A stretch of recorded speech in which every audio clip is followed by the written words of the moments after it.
ago. This morning I woke up with almost no voice, and I thought, oh bother, some people are going to think that God is trying to keep me quiet. But then I remember that God has given me a wonderful partner of 16 years, Claire Brockett, who is also a Presbyterian minister and a wonderful leader in our community, and so she is going to read my speech.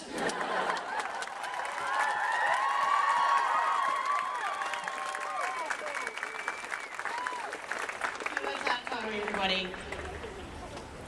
I'm actually delighted in my own right as well as the words I'm about to speak. I'm delighted to be here supporting the Marriage Amendment Bill and celebrating the enormous support that New Zealanders have expressed for the bill. I'm speaking today because some of the strongest opposition to the bill is coming from religious people.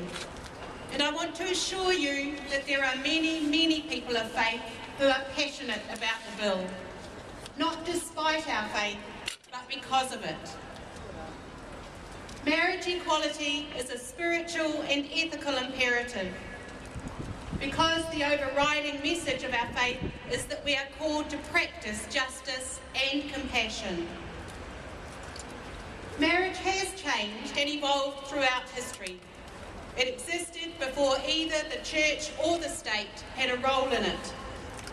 Historically, people were considered married when one said to the other, I take you to be my husband or wife. But the decision to marry had communal implications. Marriage was about property, procreation, and gender inequality.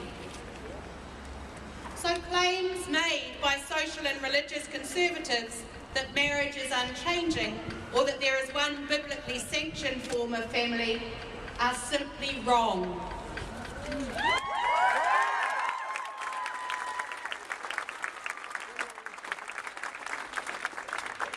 It is only over the last 150 years that heterosexuals have reinterpreted marriage as a loving commitment between two people who are equals, who may or may not raise children.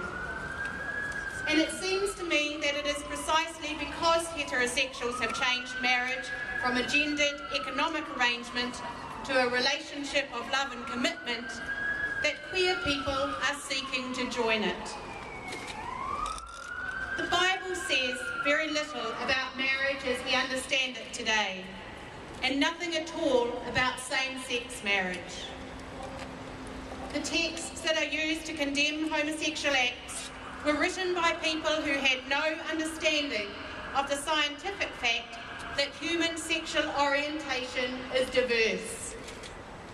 They believed that the earth was flat and that demons cause disease. We do not. The Bible has nothing to say about two people who experience same-sex attraction and love, and who wish to commit themselves publicly to one another, and to receive the benefits and protections available to citizens in such relationships. The primary question for us should be, is this legislation that promotes justice or legitimates injustice? The answer is obvious. Justice should be at the heart of the moral, spiritual life. It is a moral issue, an issue of equal justice and respect, and not of sexual practice or family structure. The biblical call to compassion, to love your neighbour as yourself, provides the faith mandate for marriage equality.